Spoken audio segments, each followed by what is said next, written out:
सुबह करीब 6 बजे एक मिडिल क्लास घर के आगे भीड़ खड़ी हुई थी। पुलिस की गाड़ी खड़ी, एक माँ जोर जोर से रो रही थी और एक रूम के अंदर 19 साल का लड़का पंखे से लटका हुआ था।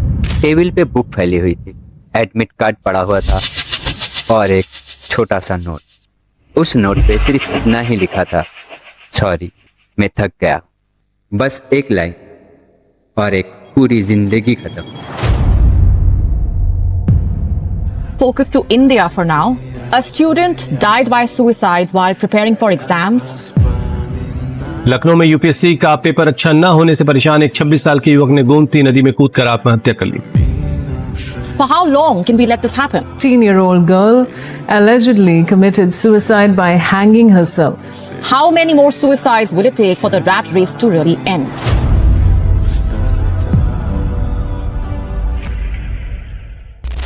न्यूज़ चैनल्स ने उसको एक और स्टूडेंट सुसाइड केस बोल दिया।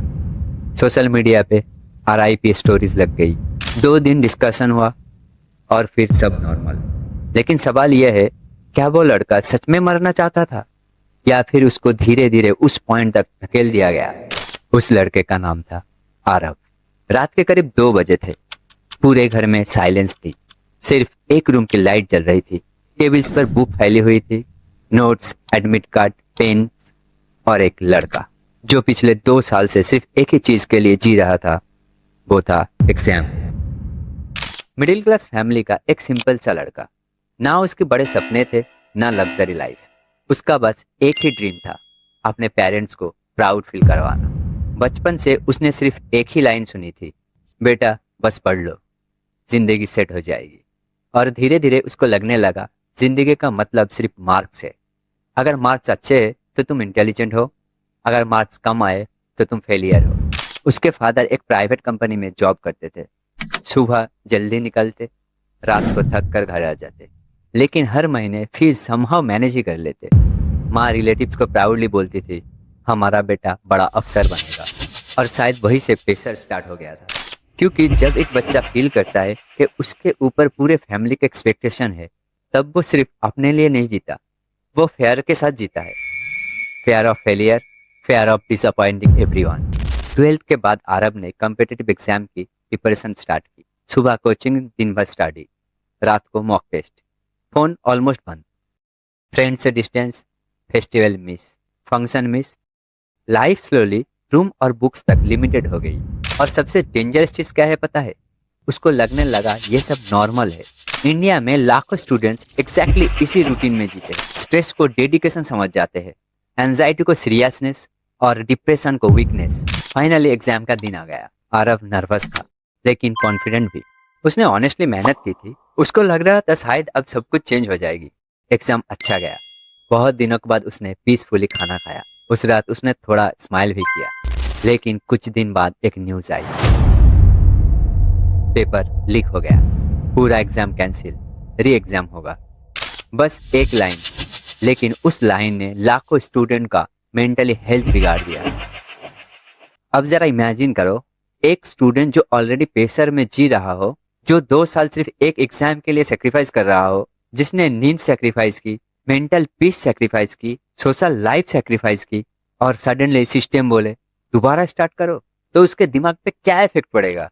टीवी डिबेट्स में पॉलिटिशियन लड़ रहे हैं, सोशल मीडिया पर मीम बन रहे थे, न्यूज चैनल TRP कमा रहे थे, लेकिन किसी ने ये नहीं सोचा उस स्टूडेंट के दिमाग में क्या चल रहा था।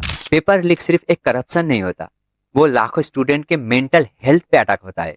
उस दिन आरब बहुत चुप था, इतना चुप कि माँ ने यह भी पूछा, क्या हुआ बेटा? और उसने बस एक लाइन बोली, कुछ नहीं।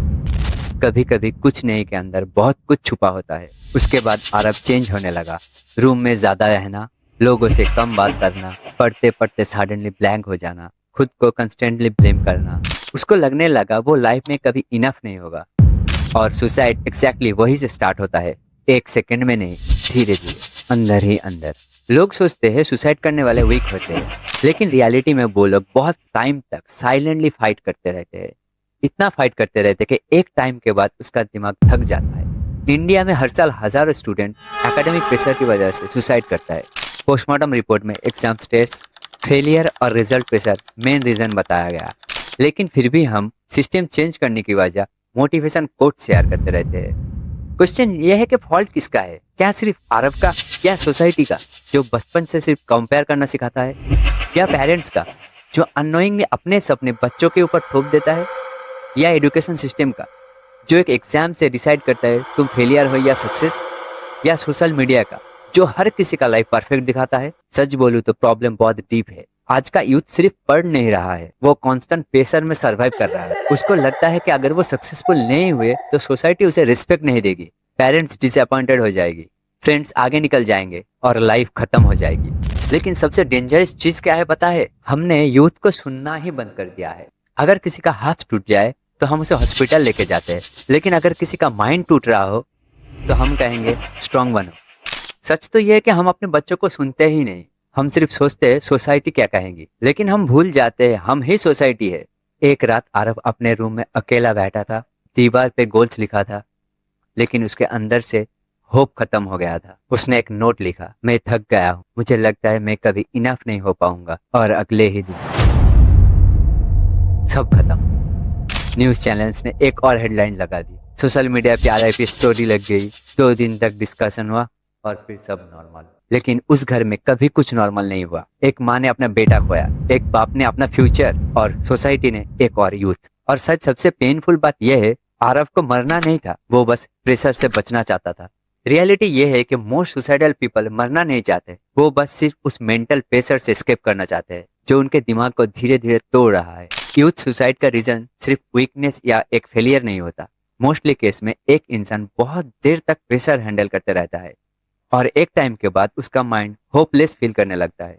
इंडिया में स्पेशली यूथ एंड स्टूडेंट के केस में एक ही पैटर्न बार बार रिपीट होता है।